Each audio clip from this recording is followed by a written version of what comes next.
رسول اللہ صلی اللہ علیہ وسلم کی بیویاں، ان کو قرآن نے کیا مرتبہ دیا۔ قرآن کریم نے رسول اللہ صلی اللہ علیہ وسلم کی ازواج مطہرات کے بارے میں سورۃ الاحزاب میں فرمایا، النبی مولا بالمؤمنین من انفسہم وازواجہ امہاتہم۔ اللہ کے محمد صلی اللہ علیہ وسلم کے شرف زوجیت کی بنا پر نبی مکرم صلی اللہ علیہ وآلہ وسلم کی ازواج مطہرات کو سورۃ الاحزاب میں اللہ کے نبی صلی اللہ علیہ وآلہ وسلم کے ساتھ ذکر فرماتے ہوئے رب العزت نے ارشاد فرمایا، النبی اولیٰ بالمؤمنین من انفسہم، کہ میرا نبی مومنوں کی جانوں سے بھی زیادہ مومنوں سے قریب ہے، جانوں سے بھی زیادہ۔ اولیٰ کی تفسیر فرمائی اقرب، یعنی رسول اللہ صلی اللہ علیہ وآلہ وسلم ایک مومن سے اتنی قربت رکھتے ہیں کہ جتنی اس قربت اس کی جان رکھتی ہے اس سے زیادہ رسول اللہ صلی اللہ علیہ وسلم اس کے قریب ہیں۔ یعنی یوں کہتے ہیں کہ انسان کی حلقوم کاٹی جائے تو مر جائے گا، تو حلقوم کتنی قریب ہے انسان کے، اس کا گلا، کہ اگر اس کو کاٹ دیا جائے اس کی جان باقی نہیں بچے گی۔ رسول اللہ ایک مومن ایک مسلمان سے اس سے بھی زیادہ قریب ہوتے ہیں، اس سے بھی زیادہ۔ صاف فرمایا کہ یہ نبی جو مومنوں کی جانوں سے بھی زیادہ مومنوں سے قربت رکھتے ہیں اور مومنوں کی جانوں سے زیادہ مومنوں کے قریب ہیں، حتیٰ کہ رسول اللہ صلی اللہ علیہ وسلم مومنوں کی جانوں پر مومنوں سے زیادہ حق رکھتے ہیں۔ یہ بھی اسی تفسیر کی گئی، فرمایا کہ ایک مومن اپنی جان کا اتنا مالک نہیں جتنا اس مومن کی جان پر اللہ کے نبی کا حق ہے۔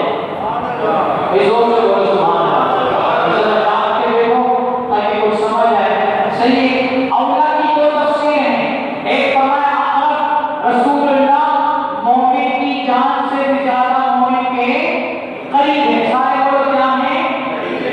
دوسری تفسیر ہے کہ رسول اللہ مومن کی جان کے اس مومن سے زیادہ حقدار ہے، کیا ہے؟ یعنی ہماری جان پر ہمارا اتنا نہیں جتنا اللہ کے، بولو بھائی اللہ کے رسول کا جتنا ہماری جان پر حق ہے اتنا ہمارا بھی حق نہیں ہے۔ یہ دو تفسیریں علماء کرام نے اس کی بیان کی ہیں۔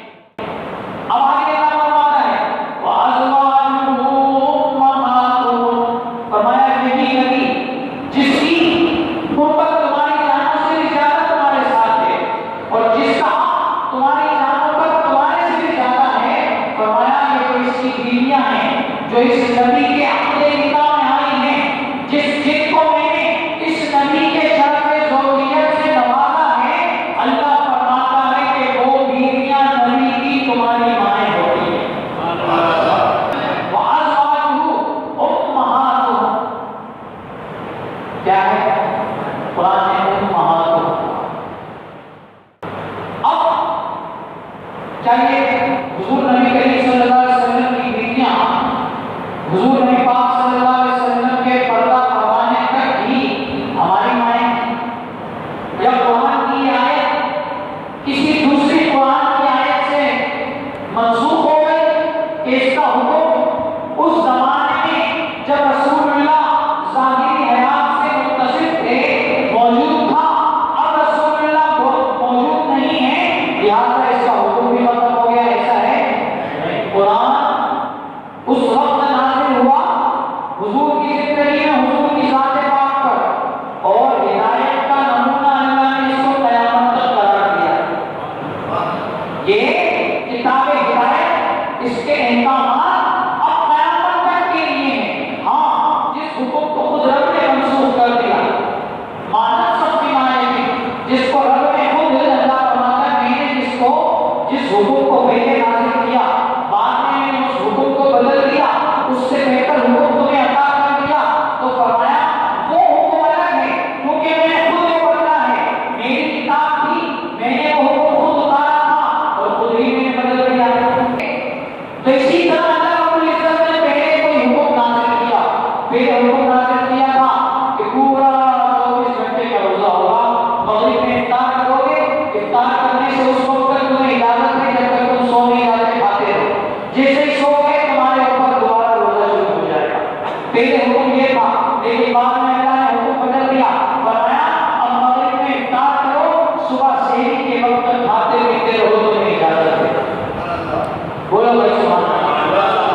یہ حکم بدل دو، اللہ کے نبی بدل دیتے ہیں، اللہ کے نبی بدل دیتے ہیں، لیکن نہ اللہ نے بدلا۔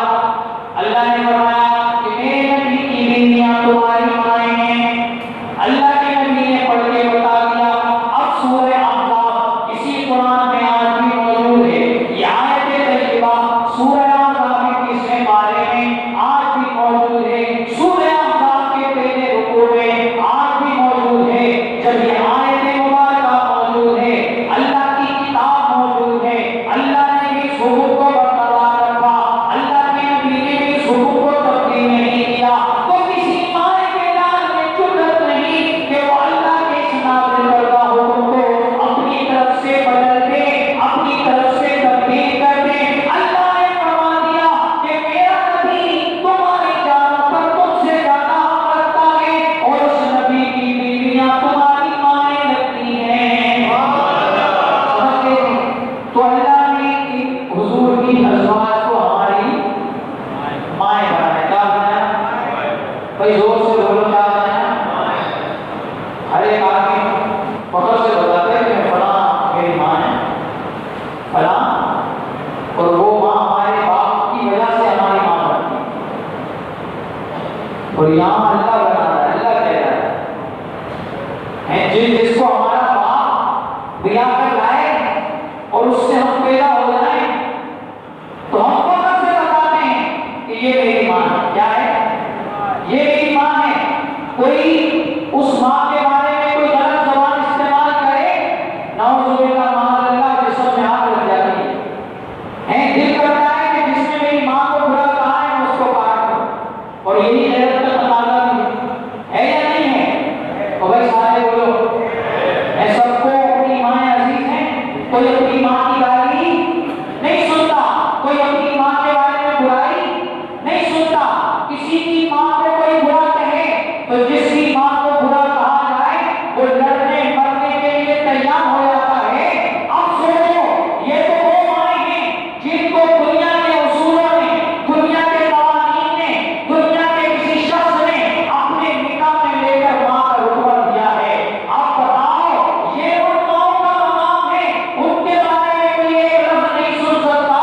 جس کو اللہ نے مومنوں کی مائیں بنایا ہو، ان کو اگر کوئی برا کہے تو ایک مومن نے کیسے گوارا کر سکتا ہے کہ جس ماں کو رب نے میری ماں کہا ہے کوئی اسے برا کہے؟ اللہ نے مائیں بنا دیا۔ کیا بنا دیا؟ ان کو حضور کی بیویوں، ان کو حضور کی بیویاں کتنی ہیں؟ صرف سیدہ خدیجہ نہیں، صرف سیدہ خدیجہ حضور کی بیوی نہیں ہے، ان کو تو وہ بھی مانتے ہیں جن کے بارے میں سارا میں کلام ہے۔ باقی بیویوں کو حضور کی دو بیویاں حضور کی زندگی ہی میں وصال فرمائیں، دو بیویاں، حضور کی ٹوٹل 11 ازواج مطہرات کتنی؟ دونوں حضور کی بیویاں تھیں، ایک حضرت سیدہ خدیجہ الکبریٰ اور ایک حضرت سیدہ زینب بنت خزیمہ۔ 11 میں سے یہ دو بیویاں یہ حضور حیات پاک سے متصف تھے ظاہری، اسی دوران یعنی سن 11 ہجری سے پہلے حضور کی یہ دونوں بیویاں وصال فرمائیں۔ باقی جتنا حضور نے جب وصال فرمایا اس وقت حضور کی بیویاں 9 زندہ تھی۔ کتنی؟ 9 حضور کی ازواج مطہرات کیا تھی؟ حیات تھی۔ وہ 9 بیویاں کون تھی؟ سنو، اور ہر ایک کے نام پہ سبحان اللہ کہنا ہے، کیونکہ یہ وہ نام ہے جن کو اللہ نے تمہاری اور ہماری مائیں کہا ہے، اور زور سے کہنا ہے پتہ چلے۔ حضرت سیدہ خدیجہ الکبریٰ پہلی بیوی،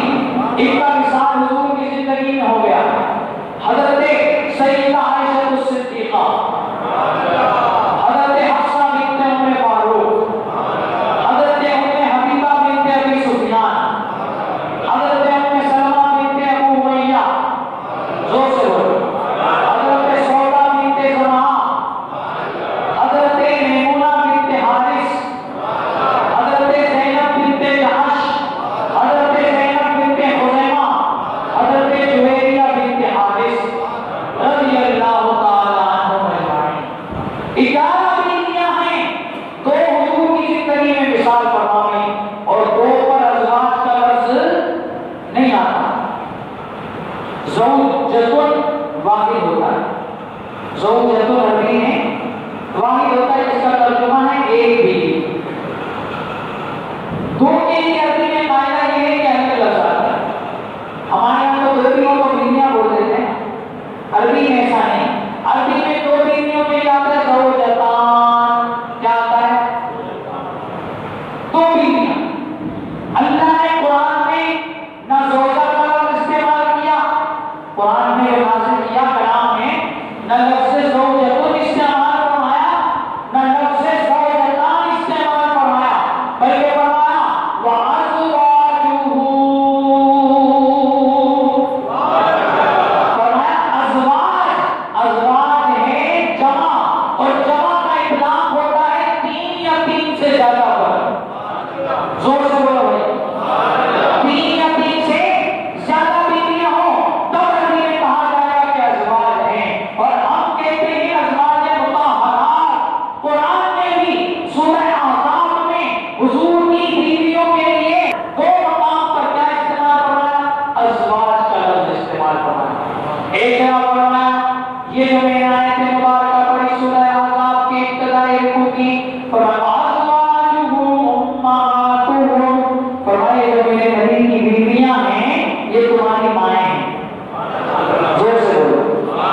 دوسری جگہ سورہ احزاب کے آخری حصے میں فرمایا جہاں قرآن میں حضور کی بیویوں، حضور کی بیٹیوں اور عام مسلمان عورتوں کے لیے جلباب یعنی پردے کا حکم نازل فرمایا.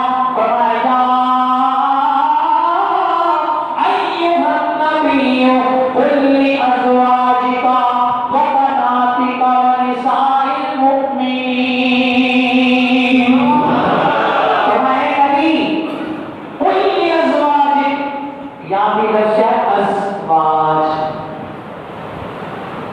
اگر دو کوئی بیویاں مانو تو پھر قرآن کا جو لفظ ہے وہ دو پر ثابت.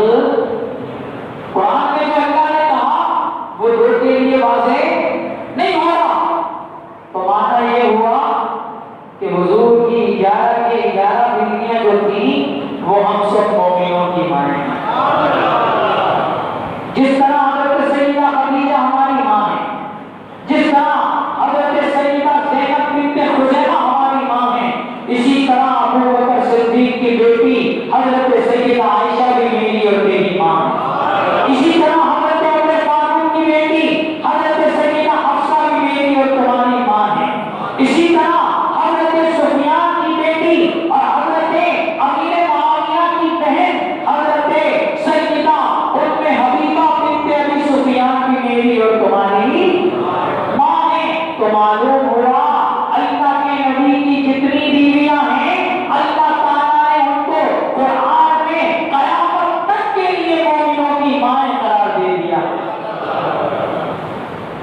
اللہ ان کو مومنوں کی مائیں. اچھا پھر ایک کی خاص حیثیت بھی اللہ نے بیان کی، ایک خاص حیثیت بھی اللہ کے نبی کی بیویوں کی بیان کی. وہ کیا بیان کی؟ اللہ کے نبی کی بیویوں کو اللہ نے یہ مرتبہ دیا کہ حضور رسول اللہ صلی اللہ علیہ وآلہ وسلم کی ازواج مطہرات 11 کے 11 حضور کے وصال کے بعد بھی کسی اور سے نکاح، اور یار زور سے بولو بھائی، حضور کی بیویاں 9 زندہ تھی حضور جب پردہ فرما گئے. کتنی زندہ تھی؟ 9 زندہ تھی حضور نے جب پردہ فرمایا. ان 9 کو اللہ نے کہا کہ اب تم کسی اور سے نکاح نہیں کرو. یہ بھی سورہ احزاب میں اللہ نے کہا. کیوں نہیں کرو گے؟ اس کا جواب سورہ احزاب میں نے آپ کو بتا دیا. کیا بتایا؟ کہ مومنوں یہ نبی کی بیویاں تو تمہاری مائیں ہیں. کیا ہیں؟ مائیں ہیں. تو ماؤں سے بھی بڑا کسی کا نکاح ہو سکتا ہے.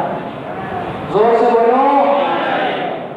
اس کا مطلب یہ ہوا کہ شرف زوجیت حضور کی بیویوں کا صرف حضور کی زندگی ظاہری تک ہی محدود نہیں تھا، بلکہ اللہ تعالیٰ نے اس حکم کو اتار کر یہ بتا دیا کہ دیکھو میرے نبی کی بیویاں زندہ جب نبی ہو تب بھی تمہاری مائیں ہیں، اور میرا نبی وصال کر جائے تب بھی تمہارا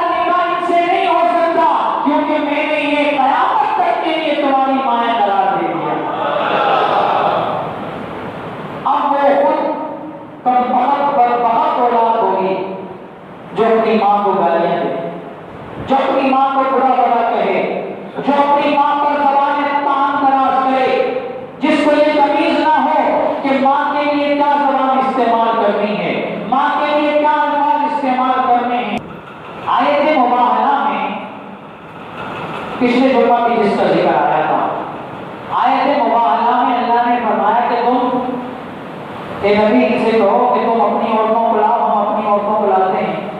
تو اس وقت اللہ کے نبی وہ اپنی بیویوں کو ساتھ نہیں لے گئے، وہاں اللہ کے نبی اپنی بیویوں کو ساتھ جب نہیں لے گئے تو اس سے یہ لازم نہیں آتا کہ رسول اللہ صلی اللہ علیہ وسلم نے نعوذ باللہ معاذ اللہ اپنی بیویوں کو چھوڑ دیا ہے، ایسا نہیں لازم آتا ہے۔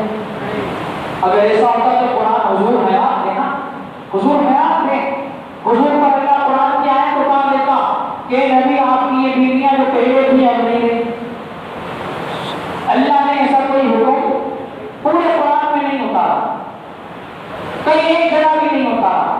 اچھا پھر اس کے بعد صحابہ کی زندگی دیکھیں، جب بھی وہ کسی حضور کی زوجہ پاک کے پاس جاتے حدیث سننے یا کوئی مسئلہ پوچھنے، یا جب بھی ان سے گفتگو ہوتی تو صحابہ کرام رضوان اللہ علیہ اجمعین اور حضور کی بیویوں کو جو حضور کے بعد حیات سے متصف رہی امام نے ارشاد فرمایا جب بھی پکارتے تو ام المؤمنین کہہ کر پکارتے۔ کیا کہتے تھے؟ اے مومنوں کی ماں۔ کیا کہتے تھے؟ زور سے بولو، اے مومنوں۔ تو اب قرآن نے مومنوں کی ماں نے رکھا، قرار دیا۔ اسی طرح وہ کس وجہ سے قرار دیا؟ کیونکہ یہ حضور کی، بھائی زور سے بولو، کیونکہ یہ حضور کی بیویاں ہیں، اس لیے قرآن نے انہیں مومنوں کی مائیں بنا دیا۔ اور صحابہ نے حضور کے وصال کے بعد بھی ان کو مومنوں کی مائیں کہہ کر پکارا، اور اس کے بعد 1400 سال گزر گئے، آج بھی جب کوئی مومن اپنی اس ماں کو پکارتا ہے تو ام المؤمنین کہہ کر یاد کرتا ہے، ام المؤمنین کہہ کر پکارتا ہے۔ تو یاد رکھو 1400 سال میں کسی صحیح العقیدہ مفسر محدث مؤرخ نے یہ نہیں لکھا کہ حضور رسول اللہ صلی اللہ علیہ وسلم کی بیویاں حضور کے وصال کے بعد معاذ اللہ حضور کے